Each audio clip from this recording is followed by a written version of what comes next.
There are moments like these that make us brave. They keep us strong. Give us a reason.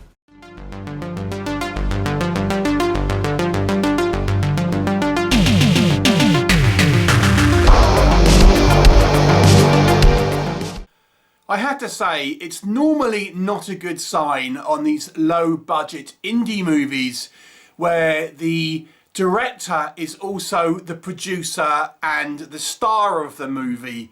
But it's the case of this one, and will it be any different?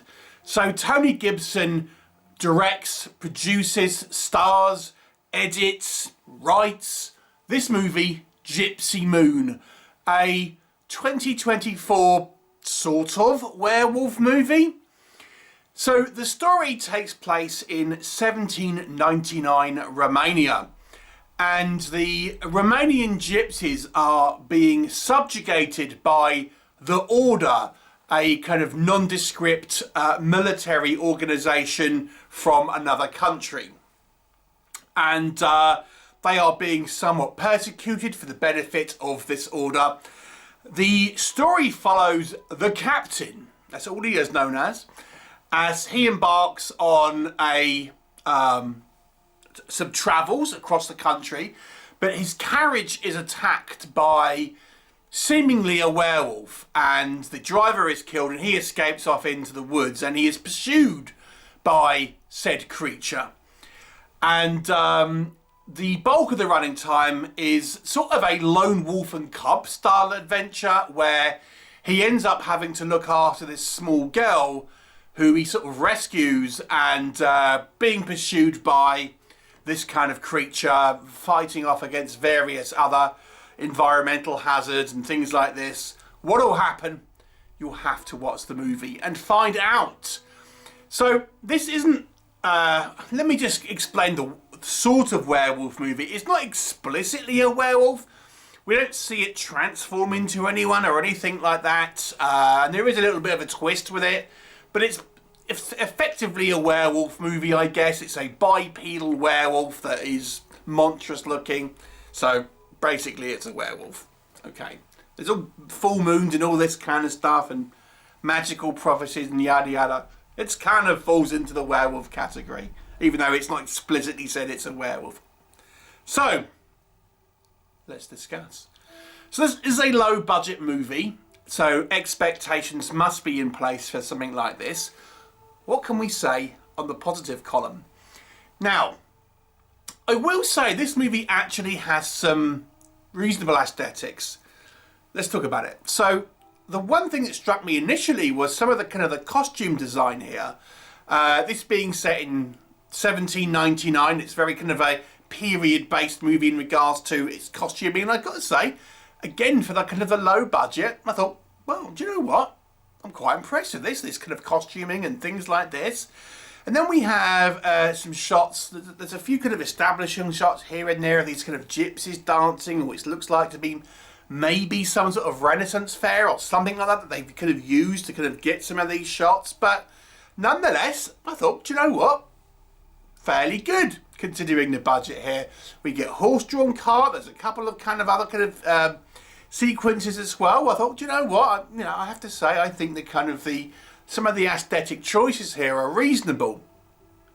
The werewolf itself looks pretty beefy. It is a CGI creation. And there are a couple of shots where I think the actual CGI looks okay. In actual fact, one shot I actually thought it was practical. I had to go back and look at it again. But it's CGI for the most shots. There's a B-side to that album. Okay, so there's that. Some of the location shooting I think is quite good. And now this is an American film from what I can tell.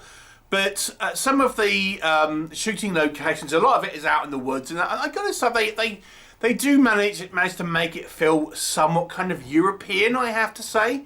We have these kind of misty woods, and I think they kind of look quite eerie at times and things like that. I mean, obviously the woods is kind of a cheap location. The bulk of this movie is that, but the kind of the more the kind of the inside shots and the kind of some of the kind of the shots that have different locations I think are pretty good. We have this little girl character who I thought was, to me, the star of the show. I thought she was the best actor in this movie. And, you know, her character is probably, you know, a good 40% of this movie. And I thought when she's on screen, I thought, you know, this was the film was probably at its best. And that kind of connection between these sort of two characters, I thought worked kind of pretty well. And yeah, I thought this little girl did a pretty good job, considering, if I'm completely honest. The movie's credit, I think it tries to have a little bit of a sort of different story.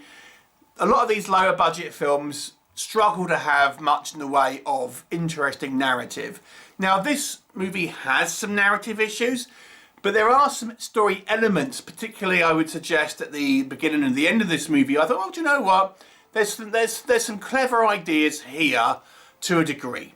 So, you know, it's not just, you know, girls being chased around a house by a maniac and all that sort of thing that so many low budget movies are. Again, there's a B-side to this, but yeah, there's some story ideas. I won't say the whole story, because the whole story is a guy lost in the woods for the most part of the rest of this running time. And this would lead me to what doesn't work now, is that the story introduces this kind of conflict between the Order and these indigenous Gypsy sort of characters, and we get a host of sort of supporting characters at the beginning. But then we don't really see him again, apart from a couple of quick scenes through the movie. And the bulk of the movie's running time is this guy running through the woods, getting lost in the woods, being chased by this werewolf. So there's kind of set up with this kind of conflict between the Order and the Gypsies. Interesting setup. But I don't really feel much is done with it, I have to say. It's kind of abandoned through having this main story, which is our main character, played by our producer-director, running through the woods, being chased by a monster. And then it has a little bit of an end where it tries to pay off some of that, but it's not a huge amount of the story. So the story has a mix of some interesting elements, but it ends up being the bulk of the running time is quite simply a guy running in the woods. So I feel the plot here is a little odd, to be honest. What else? Let me just say the big thing. There's two big things, really. Number one, the acting isn't good. The acting is not good. With the exception of this little girl, I would say the acting is quite on the poor side, to be honest with you, including our writer, director, and main character. He's trying to play this kind of stoic, sort of cool guy, but I found his line reading a little bit mumbly, not particularly emotive. It never really seems to emote a hell of a lot in the movie. And then we get these kind of, at the beginning of the movie, we introduce all these other characters and stuff. They ain't good actors. Sorry. It's just the way it is, or this one. I've got to call it like I see it. Now, the other big issue here is some of the choices in regards to the technical element of this movie. Now, this could be down to budget, but I feel this movie has a number of technical issues that I felt could have done with addressing. So let's stay with the acting, so to speak, because I think this movie has been at least partially ADR'd. At first I thought this was a foreign movie that had been dubbed, but I had to look into it, and apparently it's an American movie spoken in English. But it looks like it's been ADR'd to within an inch of its life, where it doesn't feel like the sort of dialogue is quite matching up with what's going on screen. In actual fact, there are a couple of lines of dialogue that happens where no one is talking. There's a sequence where this little girl says something, and she's just like on the screen, but there's her talking. So the ADR isn't good. The audio isn't particularly strong, which doesn't help this kind of some shonky performances, I have to say. But that's not the only technical issue. Let's talk about the editing. As I've said, I think story-wise, this could have been cut to be a more interesting film had it focused a little bit more about the broader conflict and these other characters who factor so little they don't really even register as characters in actual fact. It could have been a more of a interesting look to have different characters' point of views and have them a little bit more fleshed out. But instead we get the bulk of the running time with this guy in the woods, and then there's just long sequences with him like looking off in the middle distance, or slow-mo climbing up some hedges and things like that, or just, you know, prancing around in the woods, to be quite honest. So this movie's editing could have been a little bit, well, it could have been tighter. But even outside of that, still, there's some of the transitions, there's like crossfades and sort of like fade-ins. It makes it look a little amateur because of some of these sort of video effects. And on the subject of video effects, let's circle back to that werewolf. There are a couple of instances, and they've used one image for the thumbnail, where I think the CGI looks good. But there are other images where it looks like a PlayStation 2 game character. Really, and that's the bulk of it, you know. Again, we have to factor in that this is a lower budget movie, but they've afforded to do a lot of like the costuming and the kind of like the location shooting, but they've scrimped out on the CGI here.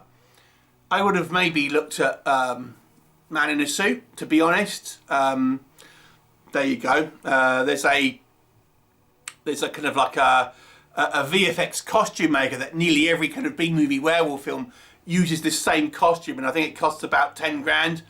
I would have gone with that. But anyway, so yeah, the CGI werewolf doesn't look particularly strong. Let me just kind of say that. So the movie overall ends up being a little dull because of these kind of factors. The music as well, not bad music, but sometimes doesn't quite fit the scene. The dialogue, obviously, I don't think the acting is particularly strong, but even the dialogue, and I know it's meant to be a period piece, but some of the dialogue comes across as kind of chunky. So this, again, let's just go back to what I was saying at the beginning here.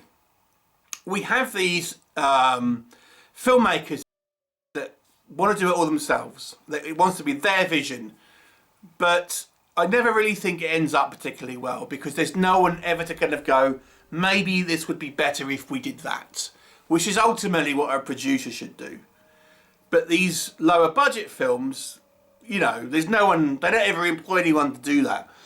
So, well, they don't always, but it's a lot of the time, especially with, as I say, with these one-man show sort of situations. Now, I would say that there are some things here that are worthy of praise. So this is not a complete write-off, this movie.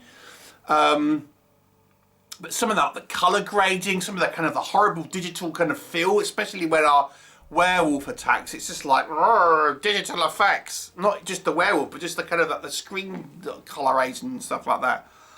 It's a below average film for me, but it's not without some merit. I'll give it a 4 out of 10. Have you seen it? What did you think of it? Leave me a comment and I shall look forward to seeing you next time. Bye for now.